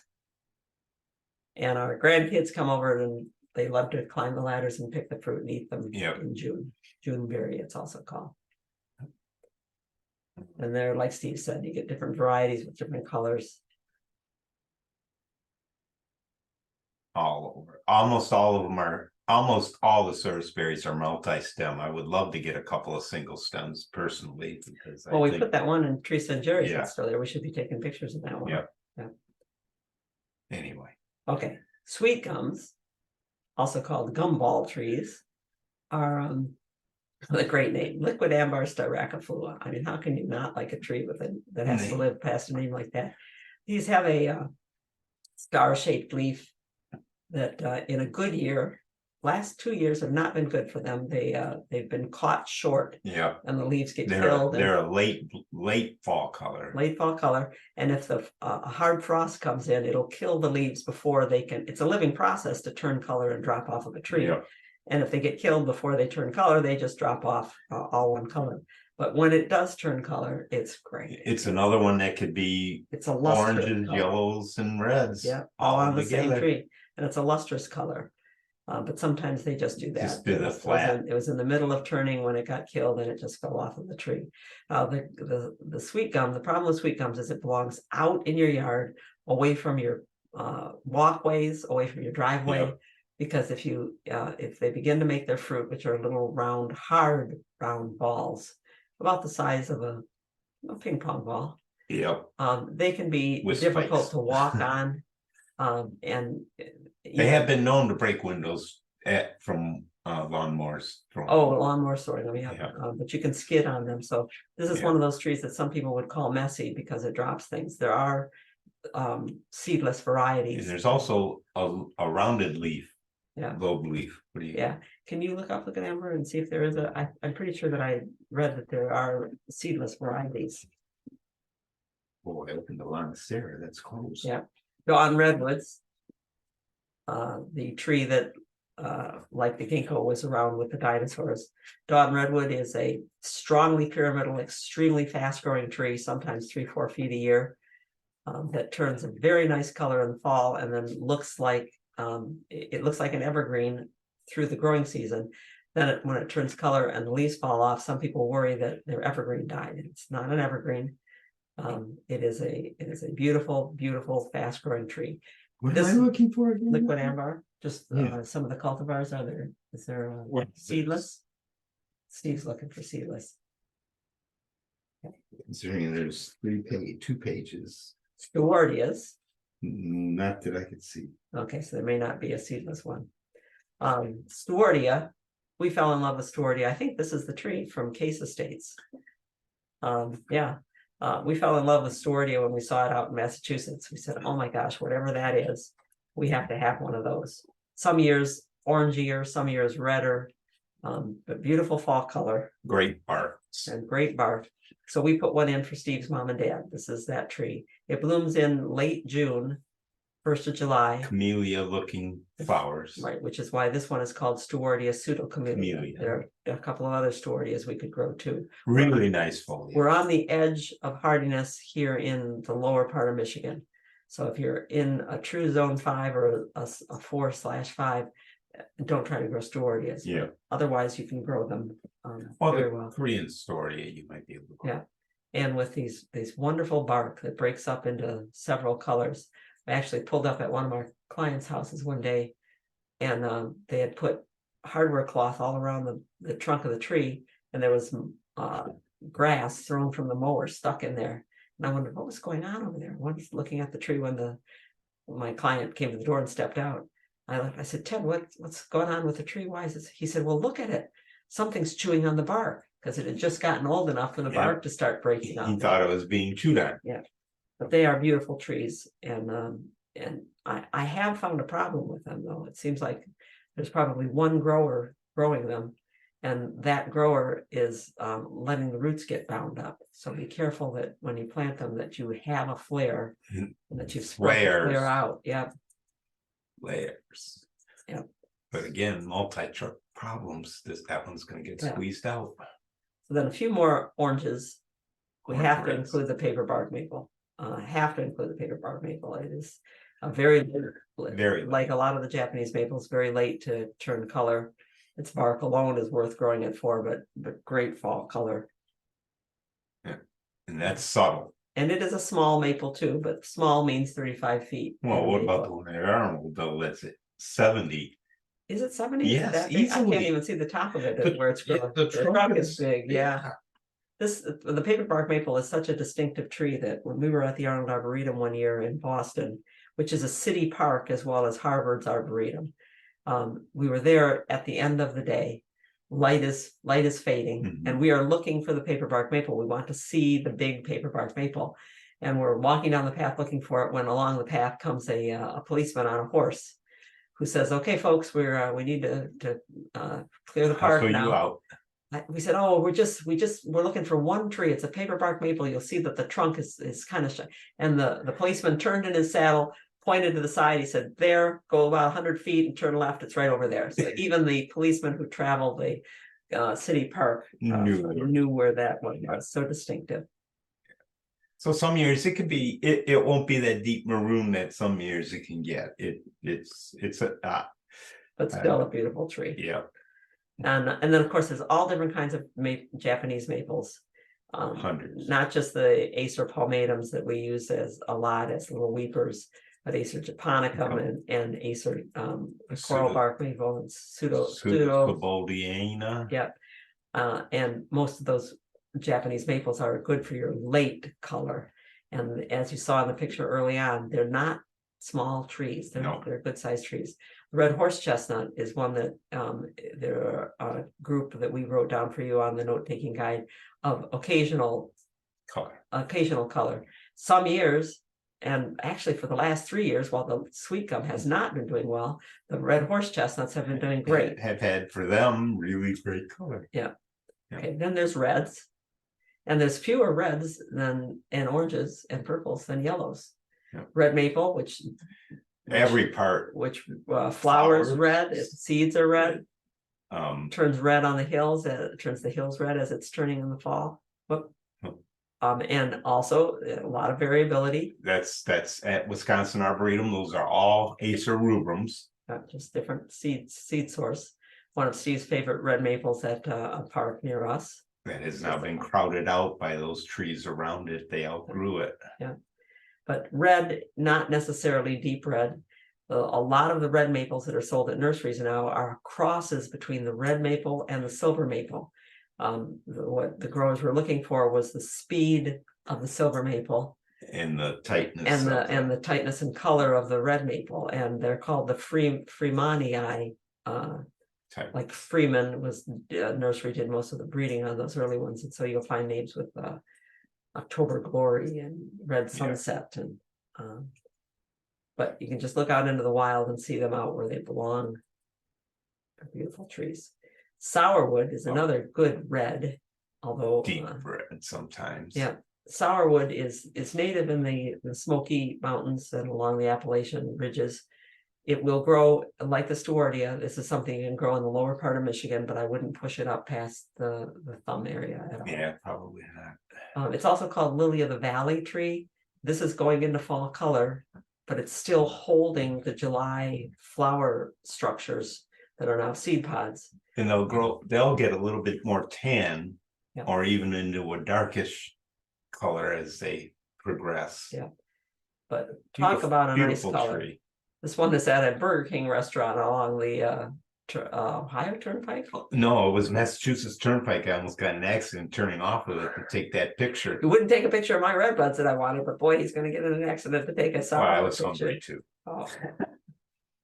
So we've planted some here. We put them in protected areas. It's good in part shade, or in sun. But here in the part shade, underneath a bunch of high-limbed, what were those Scots and Austrian pines? For the most part. Yeah. It does really very, very, very well. And some years more purple than red. Very deep purple sometimes. Yeah. And sometimes just. And people ask how big it gets. I said, I haven't seen one bigger than about 25 feet in Michigan, and we're at the northern edge of its range. But in the Smoky Mountains, we were seeing 50. Yeah, 50-foot trees. So there's a lot of variability, and we need to embrace that more than rail about it. And then there's maroon, which the flowering dogwoods have a lock on.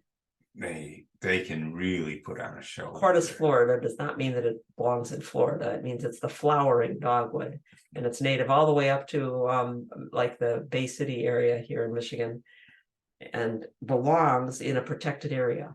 Yeah, belongs where trees can give it some shelter from wind and from extreme changes in almost temperature. all the dogwoods. Yeah, it belongs in your hosta garden more than any place else. If you put it out in the full sun, you're going to have to make sure you try to keep the roots cool and keep it well watered, so that you don't get any of the diseases that dogwoods can get. Oh, I'm going the wrong way. Oh, there we go. So the straight species is likely to turn maroon the whole leaf. There are variegated forms, Cherokee Chief and Indian Maiden and whatever, and they're not going to have quite the same impact with the color. In fact, it can look a little weird. Yeah. But flowering dogwoods are small trees, but small trees, remember, are 20 feet and up. And let's see, the healthiest dogwoods that I know were the ones that were in Beverly Hills along Riverside Drive, and they were probably 2.5 stories. So what would that be? Almost 30 feet. Yeah, big trees. Yeah. Beautiful colors, though. And shape. I really like the dogwoods. Well, I like the layered look of a dogwood. Yeah. And Especially the pagoda dogwood. Right. The pagoda dogwood is also native. With a name like pagoda, who would think it's native in Michigan and in this part of the United States, but it is. This belongs in the shade. You can grow a flowering dogwood out in the sun as long as you pamper it, give it extra water. This one will do better in the park shade. Yeah, for you sure. don't want to put a pagoda dogwood out in the full sun because you'll scorch the leaves. We listed it sun because it will grow there, but And for those of you who are into this kind of thing, you might notice that Cornus alternifolia, the pagoda dogwood, and the other dogwoods have had their names changed. So this is now Sweda alternifolia. not exclamation point Sweda, but it's just Sweda. Yeah, the exclamation point was me going, for crying out loud, can't they leave these plants alone? Steve and I were talking about that recently, that when they change the names of plants, as they do when someone studies the plant and finds that there's a difference that wasn't noted before. Yeah. They change the name. When they change the name, the convention in publishing is that both names will get listed for 20 years. And I told Steve, I said, well, if they're changing them now, I don't think we have to learn any of those names. Yeah, we can handle 20 years of seeing both names. That's the fruits on the pagoda dogwood. And then there are some Asian counterparts to our native dogwood that bloom yellow before the leaves come out. This is the Well, the Cornus mas is native. The officinalis is. Oh, right, Cornus not native. officinalis is not native. Yeah. Right? They are yellow blooming in the spring before the forsythias, and then we don't have a picture of this one in fall color, but they also get that nice maroon. Nice color. maroon. And there are upright forms. But they're a great color. Both of them. Yeah. And they have these very, very, very sour fruits. Yes, The she animals- tasted them. I tasted them. Yes, they are very sour. Okay, then the black gum. I saw my first black gums on a winding road going through Oakland County, and almost drove onto the lake trying to see what they were. I thought they were oaks. Look at the color on those oaks, I said to Steve, because they are big trees, They can be very big. very big. But they get little blue fruits on them as they get older, and if they've got a male and a female around, because you do need both trees, this one is not full grown yet. This is what the catalog people would put in. They tend to be very layered trees, so horizontally layered sets of branches. And as they get bigger, that layering stays there. It sure is an interesting shape. Yeah. And great color. And provided you put it into the full sun, they'll even take some shade, because look how big they're going to get. They're going to get past everything that you would grow with them. They're rather sedate in their growth rate, under about 12 inches a year. So they're not going to take off on you. They don't get problems as long as you put them into well-drained soil that stays moist. Stays moist, not wet. Yeah, right. Not wet and doesn't dry out on a regular basis. So along the edge of the water here at the Old Brick Botanical Gardens in Madison is a good place for those sweet There's a ones. string of them there. Yeah. And an older one way down there. They do have a taproot that can get mangled in the potting process, and I think that's what happens to Be a the little ones. careful. Yep. Yeah. So there's a black gum and a poplar. Poplars. Then we'll end with the white oaks. So many people have told me, well, I'm not going to plant an oak. They take forever to grow. That's not true. Is It's not true. We planted a. Can we get a question in about the dogwoods? Sure. Yeah, about the dogwoods. What about a red twig dogwood? Red twig dogwoods, we didn't put any shrubs into today, but the red twig dogwood is another native dogwood. It does not get a great fall color usually. Sometimes they turn kind of a dusty maroon color, but not really known for fall color. For fall color, the shrub dogwoods, it'd be the gray stem dogwood. The gray stem dogwood turns a great maroon in the fall. It's a but they grow in shrub. different locations. Yep. Okay, so oaks are not slow to grow. We planted this is the white oak group. Quercus alba is white oak. Quercus macrocarpa is The burrow. the bur oak, and Quercus bicolor is the swamp white oak. We planted a swamp white oak 10 years ago for a client. It was as big as Steve and I could handle. It was a 7-foot tree. It was a 7-foot tree, and it's now 25 feet tall. At least. Yeah. Don't think oaks grow slow. Right. They get big and they live a long time. It's not unusual to have a 400-year-old oak. In fact, in Europe, we saw 1,200-year-old oaks. They were incredible trees. So if you want a legacy, this is a tree to put out there and let grow. And it's also a high wildlife value plant.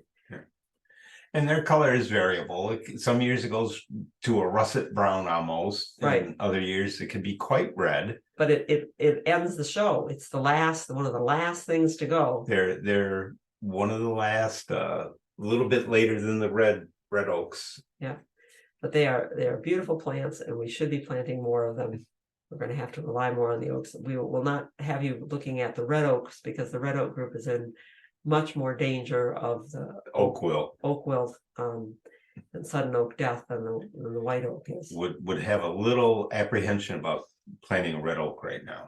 Yeah, the whole red oak group. Notice that on the white oak, the branches are almost perpendicular to the trunk. Try breaking one. I've had people say, oh, we have to take that off, that branch is going to come off. No, that's the strongest branch on the tree. The more toward a 90-degree crotch you got in a branch, the stronger it is. If we put a silhouette of a silver maple next to it, this would be the widest crotch. This one right here, that's about 70-degree, would be about the widest crotch you'd In the whole see silver in the maple. whole silver maple. Most of them are going to be really tighter. And if you think about it, and you pull down, it's harder to pull when it's at 90 than it is. Yeah. You get more. Yeah. Anyway, and the oaks keep their juvenile leaves through the winter time. Juvenile leaves are leaves that grow on branches that weren't in flowering state that year. So you can have juvenile leaves on a young tree, you can have juvenile leaves on an older tree. And the juvenile leaves, if you're a raking obsessed, if you got some OCD about raking, you won't like oaks, because they're going to drop leaves on you in the spring as the juvenile leaves drop off. But personally, we like them. They add some interest. They hold some snow. They have nice sound when the wind goes through them. The squirrels are always gathering them in the winter for their nests. Yeah. So that's the new growth is fantastic. And you can see already some of the colors that they become masked during the summer when all that chlorophyll's in the leaf. But what happens is the chlorophyll gets withdrawn in the fall, and you start seeing those colors again. So if you're picking your tree in the spring, you can almost see what color it's going to be. And there's so many more trees and so many more colors. So weeping cherry is on the list, because sometimes weeping cherries give you a nice color. Sometimes, not all the time. These are our questions. Yeah. So if there are any questions that you've got, now there was one we wanted to ask about the larch. I'm not sure if that one was in your slides, but did you have any comments, or did we miss a picture on the larch? No, the larch, I probably at some point, Steve and I had it through on today's list. The larches turn a very nice yellow. We had a weeping larch in one of the pictures, but we weren't highlighting it as a larch. They are another one of the trees that looks like a conifer. It is a conifer. Well, it is a conifer. It looks like a spruce or a fir, and is a conical tree with needles. And then when it loses its needles, it looks like a dead spruce. We get comments all the time from people who say, I was driving up north on I-75 and all the spruces are dead. What's wrong? Well, they're not dead. They're larches, and their larches grow in the wetter areas. And there's just a whole lot of larches there. They can turn a very pretty color. They're a very beautiful tree. They are a big tree, though, like the spruces. You can see the one poking up above the top of that weeping cherry there. They are big trees when they get growing. I had one at a client's place that we kept small, and I turned it over to the arborist to keeping it small, because it takes some work to keep them small. Are they fast growing? Pretty fast growing, and pretty amenable to all different kinds of soils, as long as they get plenty of moisture. Thank you. Other questions? At this point, there aren't any questions that are coming up, but they probably might be coming up as we go. Just looking at the pretty pictures. That's what we do. Very much. Yeah. I'm going to be hitting the nurseries this weekend, looking to see if we can find some of the things that we thought about this year but didn't find. Pagoda dogwood. Yeah. We've lost the pagoda dogwoods that we tried to rabbit ate one, and of course these were little. Rabbit ate one, and a squirrel ate the other one. A squirrel. Crying out loud. Why would we feed the squirrels? Why would you damage their trees? Yeah. And it is a good time to plant, so do that now. But if you buy something now, don't hold it in the pot all winter long, or if you do, plan on untangling those roots when you put it in. There we go. Sorry, I went too fast. I didn't even see those. There, I was looking back up at some of the questions and some of the chat. One question was, this one was just kind of to answer for the audience. The links will be resent to everyone with the email address they registered with, and a recording of the presentation will be sent as well. And as I said that, we had a couple more questions for you guys come in. The first one are, what are your thoughts about black walnut trees? Well, I think they're a beautiful tree. I like the fall color that they get. Some years it's different. Yeah, some but, years it's a very dirty kind of yellow. And it's considered a messy tree because of the number of nuts that it drops, and it's got a bad reputation. One through 130 feet down at Steve's head. I thought I was getting mugged. Yeah. I like walnuts. They're stately trees, like the oaks and the hickories, and they're native trees. They belong, but they do have a set of plants that don't grow well with them, because they, like all plants, the roots are exuding chemicals, and the chemicals that walnuts exude discourage the growth of some other kinds of plants, like burning bushes and mountain ashes and lilacs. There are other things that'll die when they're near walnuts roots. Tomatoes, rhododendrons. So I like walnuts, but we generally don't go out of our way to plant them. We work with them when they're on they're as native. If they're on the property. Yeah. Thank you. You mentioned that hickory trees have deep roots. Does that mean they can be planted relatively close to a building? No, it doesn't. By deep roots, I don't mean that it has roots at depth Below to exclusion of the roots that go out to the side. It's still got roots that go out at least as wide as at least as far away from the trunk as the tree is tall. So they go out. Not the drip line. Yeah, they as go far out. away as the tree is tall. So if it's a 70-foot tree, there's a 70-foot radius circle of roots, but those roots run more deeply than others do. Which could mean only about 12 inches compared to 7. Right. They angle down from the flare of the tree until they get to a certain point, and then they level out. Whereas maple roots tend to level out right away. So they're a deeper root for gardeners to deal with, but they still need the space to the side, because the roots that are out here, and there are roots out here where Steve is standing to take this picture. The roots that are out here are the roots that are holding the tree up. Especially on that big pin oak. Yeah, they are the weight of soil on the roots that's holding them up. Plus, it's that big area to draw water from. It's why a tree like that can make it through a drought time, because it's got such a large area to grow. So no, don't plant a hickory close to the building. They're a big tree too. Is the Q&A different than the chat? Thank you. Looks like we have a couple Q&As. One is, does a swamp white oak require a wetter soil than a standard white oak? It doesn't require it. It normally would occur in wetter places.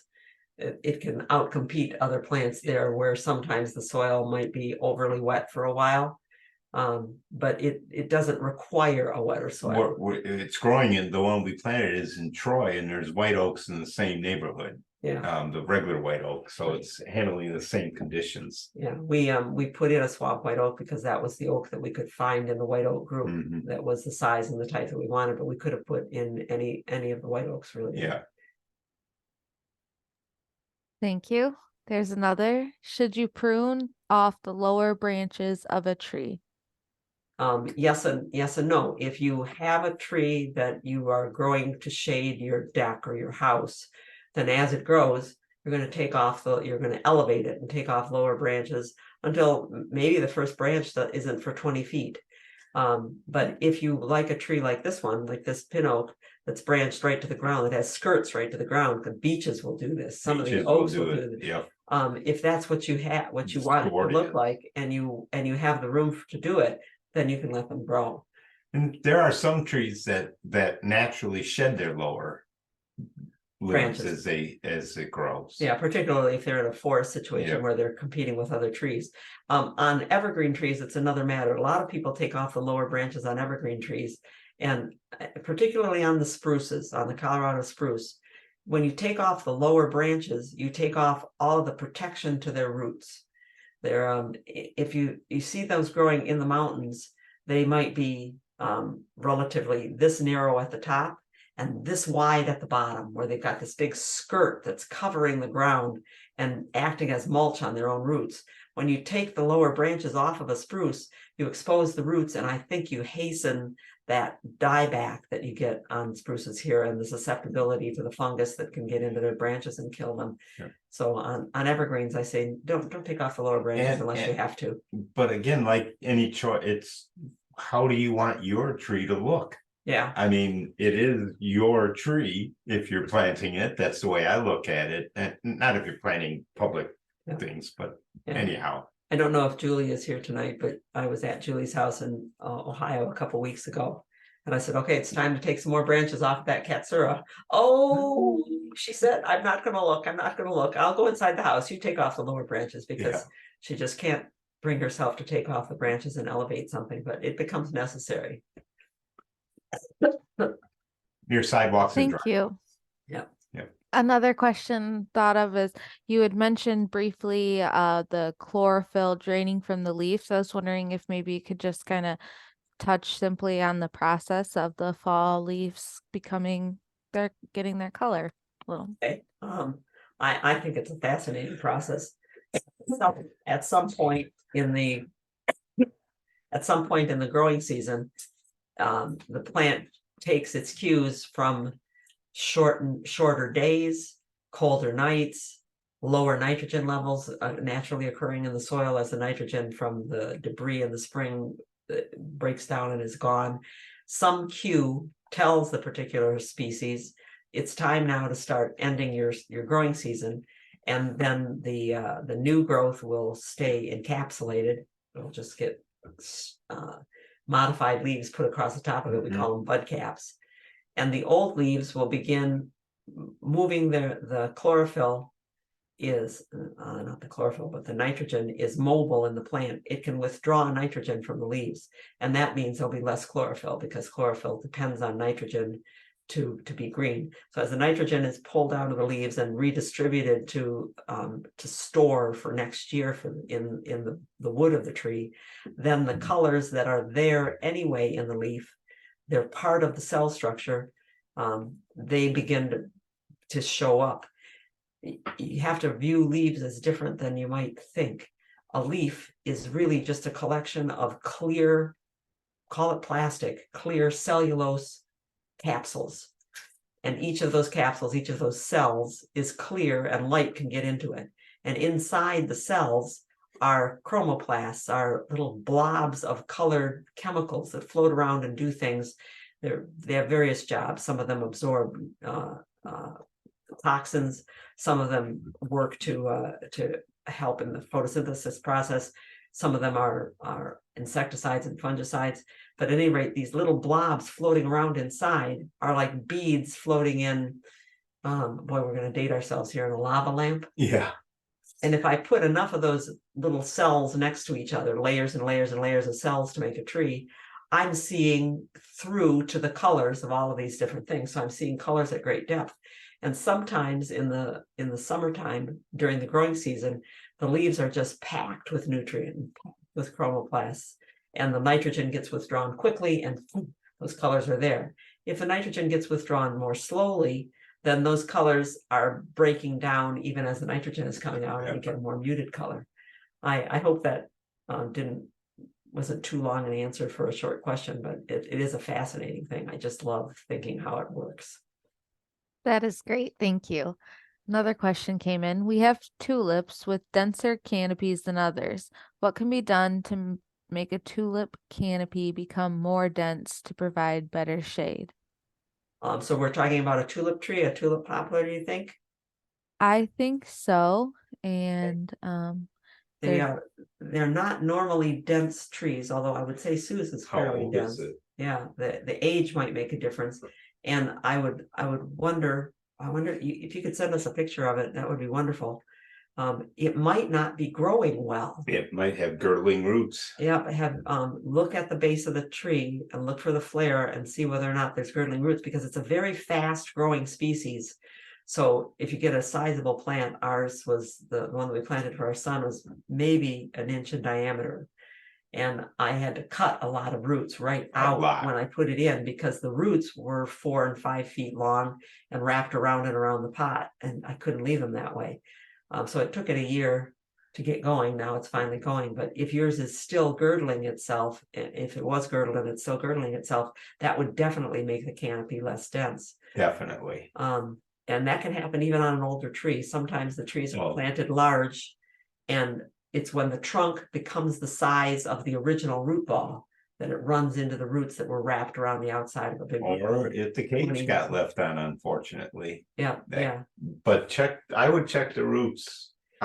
We've reached a point, Janet and I, that almost anybody that sends us a picture of a tree problem and wants to talk about what the problem is, the first thing is to look at the roots, find the flares.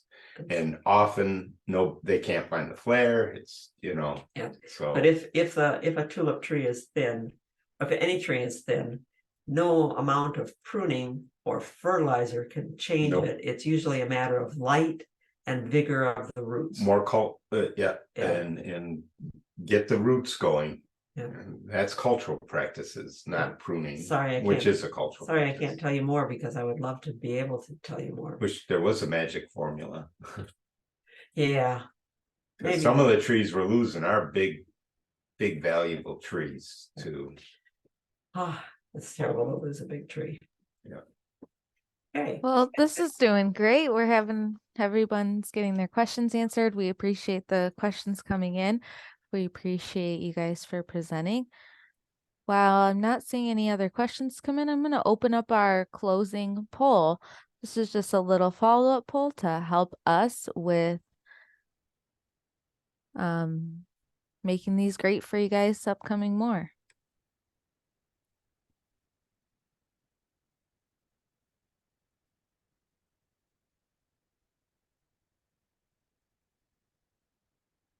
Okay. They won't let us answer. No, they don't let us answer. Yeah, we do really need to know when it is that people can participate in things like this. Yeah. It's nice that it's being recorded though. I mean, that helps, but then you're missing out on this Q&A, the interaction, yeah. Which is what we miss about the live. Our live presentations. Do remember that you can send an email anytime to Janet and Steven at gardenaz.org. And we love looking up questions. They're just so much that we learn, because we're looking at a different plant in a different place than where we are growing it. And different things that happen to plants. Plants that get burned by the neighbor's house burning are something that we haven't had happen to us. Plants that get damaged by the horse in the pasture next door are things that we're not used to looking at. I was just looking at shrubs by my grandkids' school. I was picking up the grandkids from school, and they had 4 burning bushes in a bed around a Calvary pear. And last year they cut them down to ground level, which we do, and we let them grow back. Yeah. But I've been watching these this year, and I thought, boy, it must be a really crummy bed, because they've only grown to about maybe 2 feet high. But they're dark green, healthy growth. But I'd expect them to be 3 or 4 feet high. So I climbed over into the bed while I was waiting for the kids and looked. The rabbits are keeping them down for them. So they cut them back because maybe they've gotten too big, and now they're forever going to be rabbit-sized burning bushes. Well, that's like our echinacea, the purple coneflower. Groundhog pinched it all spring, so we ended up with a lot shorter and later blooming, and a lot of purple coneflower blooming right now. Yeah, still blooming. Yeah. Okay, that's great. So so much thanks to everyone who showed up and answered the poll. Actually, everyone answered. And everyone Really? said that they learned something for their future plantings. And Good. 90% of everyone said that this was a good time of day. So that was 18 out of 20 of them. And everyone said that they would attend another webinar. So thank you guys so much. And That's there great. are some positive comments that have been coming in the trees, or that have been coming in the comments for you guys. So very much thanks for coming. Well, thank you. Before you leave, if anybody's still here, recommend to Meg and to Lindsay what things Relief can bring you in terms of education, because they're always looking for what do people want to know. Yeah, what do you want to, Yeah. it's important for the people trying to set up informational talks for you about what you want, and not having them try to pick, because we all have different ideas about what we'd like to hear about. Yeah. And there's so many topics in horticulture that just go on and on and on. It's a forever topic. Thank you, everybody. All right. So I guess that's it for the evening. And Yes. yeah, enjoy this one. It has been a wonderful year to work outside. Enjoy the season. Yes. Thank you. Thank you, everybody, and thank you for inviting us, and hope to see you again down the road. Amen. Take care. Yes. Thank you so much. Bye. Bye-bye. Last reminder, there will be an email of the recording and links to everything set out. And Meg is she does an awesome job getting that out. So you won't have to wait too long. Thanks again, everybody. Bye.